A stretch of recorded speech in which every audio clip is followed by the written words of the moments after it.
Sa mga nagtatanong nitong sapatos na ito, nagko-comment at nag-PPM, ito na po guys, pag-uusapan na natin itong kaunauna ng Camel Crown na sapatos na merong carbon plate. So ano kaya ang magiging performance nito? So tara, pag-usapan na natin ito. Disclosure, itong sapatos na ito ay pinadala sa akin ng authorized sellers ng Camel Crown na nakabase guys sa TikTok shop para i-test at gawa ng review. Pero hindi ako binabayaran para gamitin o gawa nito ng review. At lahat ng sasabihin ko dito ay based sa experience ko. At kung interested po kayo dito sa sapatos na ito, ilalay ko po sa description ng link kung saan mabibili. So bago natin ito pag-usapan, baka pwede mo naman i-like yung video ko. Pa-subscribe naman ako, wala namang bayad to. Malaking tulong ito guys sa paggagawa ko ng video na ina-upload dito sa YouTube. Maraming salamat po sa inyo. Pag-usapan natin ng specs nito. Yung upper material nito ay gas elastic silk made of 2 yarn of TPU plus TPE. Ginawa nila yung para mas maging magaan, mas matibay at mas breathable yung upper layer nito. At kapag tinitingnan ko naman yung upper layer nito, marami siyang malilit na butas-butas lalo na dito sa gilid. Dito rin sa kabila. Pero dito sa toe box hindi mo mapapansin na marami siyang malilit na butas-butas. Ito naman yung toe cap niya. Malambot, so may nap-support ito sa ating toes. Dito naman sa back, meron siyang hawakan para kapag isusot mo yung sakong, hindi ka nahihirapan. Itong back na to ay matigas. So nakakadagdag lock yan sa ating heel, so may dagdag sa stability yan kapag tumatakbo tayo. Meron din itong 1, 2, 3, 4, 5, 6, 7 lacing holes. May pampitong lacing holes guys, so may higpitan natin o mako-customize natin yung pagkigpit dito. Tanggalin ko lang yung palaman. So kaya tinanggal ko guys dahil sa parang may pagka-transparent yung upper layer nito. So nakikita na yung kulay ng medyas na ginagamit nyo. So maging aware kayo kung ano yung ibabagay nyong medyas dito. So ito naman yung kanyang sintas. Medyo mahaba. Tapos parang stretchable. Meron bilog-bilog sa gilid. So nakakadagdag lock ito kapag tinatali natin ito. Ito naman guys yung kanyang tang. Sakto lang yung lapad. Sakto lang din yung haba. Tapos ito ay manipis. Soft yung nararamdaman ko dito na merong malilit na butas-butas para sa pagiging breathable.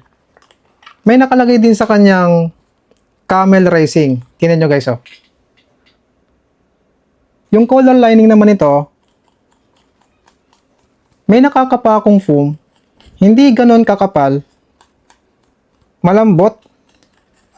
Meron ding heel counter. So, hindi basta-basta dudulas yung heel mo dito kapag tumatakbo ka na mabilis. Napansin ko lang dito sa loob ng sapatos nung tinanggal ko itong palaman, meron siyang strap na connected dito sa tang. Tingnan nyo. Tapos breathable. Yan. So, nakakadagdag lock yan sa ating paa dito sa loob ng sapatos para hindi basta-basta gegewang kapag tumatakbo tayo na mabilis.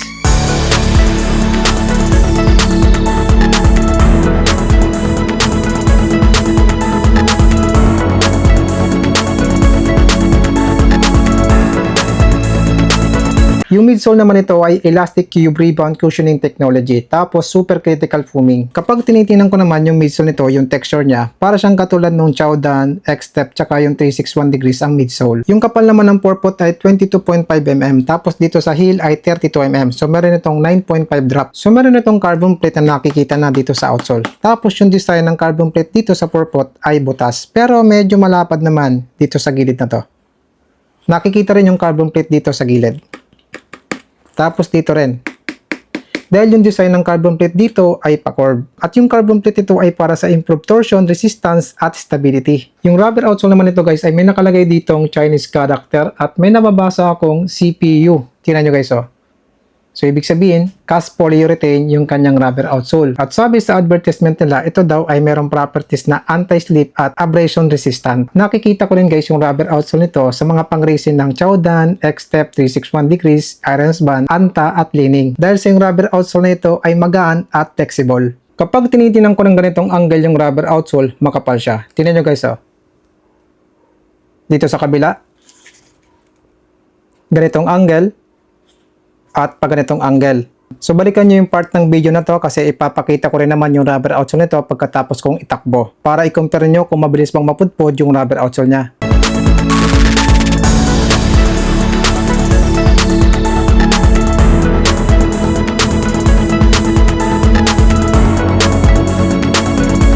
So tingnan naman natin guys yung kanyang insole.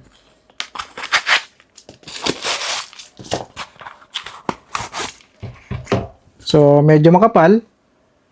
Malambot. Yung pagiging malambot na guys, mabilis bumalik.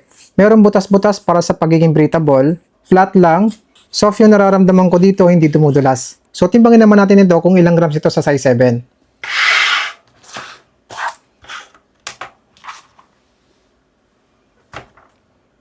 219 grams sa size 7 ang ganitong itakbo. So tara, subukan na natin ito sa pagtakbo.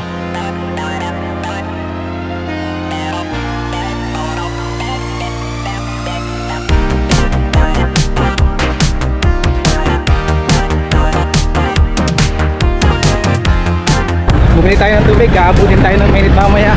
Baka matihay tayo.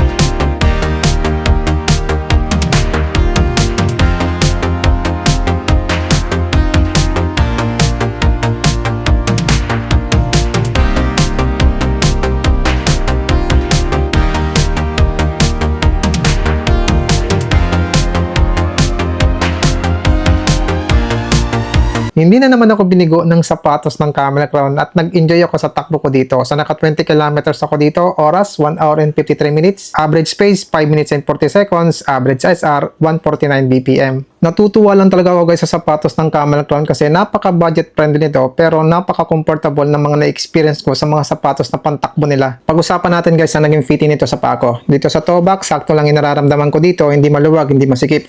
Dito sa may bandang gitna, sakto lang din yung nararamdaman ko dito pero meron ako nararamdaman na mahigpit sa may bandang arch ko. Sa tingin ko yung strap na nandito sa loob ng sapatos na connected dito sa tang. At sa tingin ko din, may tulong yung sa support sa ating arch, yung strap nito. Dito naman sa may bandang heel, sakto lang din yung nararamdaman ko dito, hindi maluwag, hindi masikip. At sa tingin ko, pwede itong sapatos sa medyo malapad na paa, sa normal na lapad na paa, sa narrow ang paa. Hindi pwede guys sa sobrang lapad na paa kasi baka masikipan na kayo dito. Pagdating naman po sa sizing nito, ito po ay true to size. Nung naglalakad na ako, pinapakaramdaman ko ng gusto yung midsole nito kung malambot ba. Medyo malambot yung nararamdaman ko dito sa may bandang heel. Pero dito sa may bandang forefoot, hindi siya ganun kalambot ng katulad dito sa bandang heel. At nung tumatakbo na ako, pinapakaramdaman ko ng gusto yung midsole nito guys kung malambot ba. Malambot yung midsole guys pero hindi pa ako satisfied sa pagiging malambot ng midsole nito. So niyaan ko lang, nagpe-pacing ako dito ng 5 minutes per kilometer, 6 minutes per kilometer at pagdating ko ng 3 kilometers napangiti na ako at naramdaman ko na kasi guys yung pagiging malambot ng midsole nito. Hindi naman super lambot, malambot lang. Yung pagiging malambot niya, comfortable yung nararamdaman ko sa paa ko. So ibig sabihin, kailangan yung i-break-in yung midsole nito para mas lumambot pa yung midsole nito at maging comfortable yung maramdaman nyo sa midsole nito. Sa pagiging responsive na midsole nito, napaka-responsive na midsole nito, meron ako nararamdaman na malakas na bounce, energy feedback sa midsole nito at wala ako nararamdaman na delay sa reaction ng midsole nito. Mabilis yung reaction ng midsole. So para sa akin, yung midsole nito ay pang racing level. Nung tumatakbo ko na mabagal na pace, mga 6 minutes per kilometer, sinubukan kong pumikap ng mabilis na pace dito.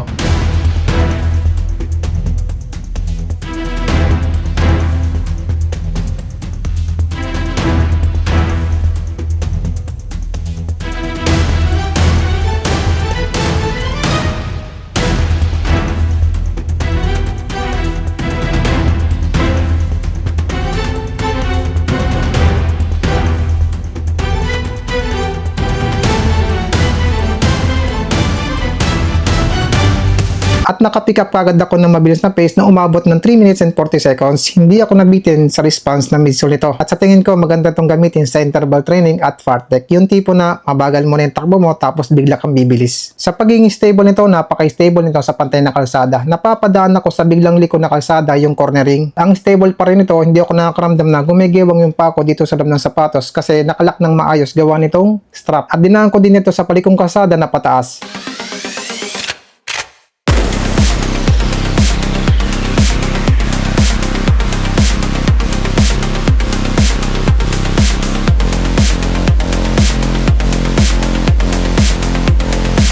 Pababang kalsada tapos paliko.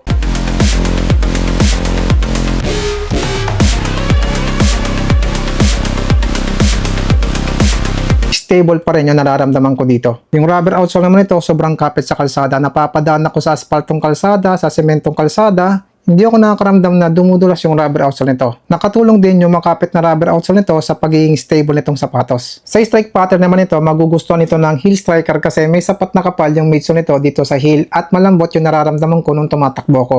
Sa 20 kilometers sa takbo ko dito, kahit na yung purpot nito ay 22.5 mm, hindi ako nakakaramdam na nawawala ng bounce yung midsole nito o nawawala ng response o dumadapa na. So sa tingin ko, pwede natin ito magamit ng half marathon pataas. Pero dapat magaan ka na katulad ko. Kung naman ikaw ay sobrang bigat, bitin ito sa half marathon sa inyo. So itong sapatos guys ay pwede natin magamit sa speed training at racing. At pwede rin magamit sa easy run sa 6 minutes per kilometer. Dahil sa pace na yan, malambot pa rin yung nararamdaman ko sa midsole nito. Pag-usapan natin guys ang durability nitong sapatos. Unahin natin sa rubber outsole niya. So naka 20 kilometers na ito. Ito na guys ang nangyari sa rubber outsole niya.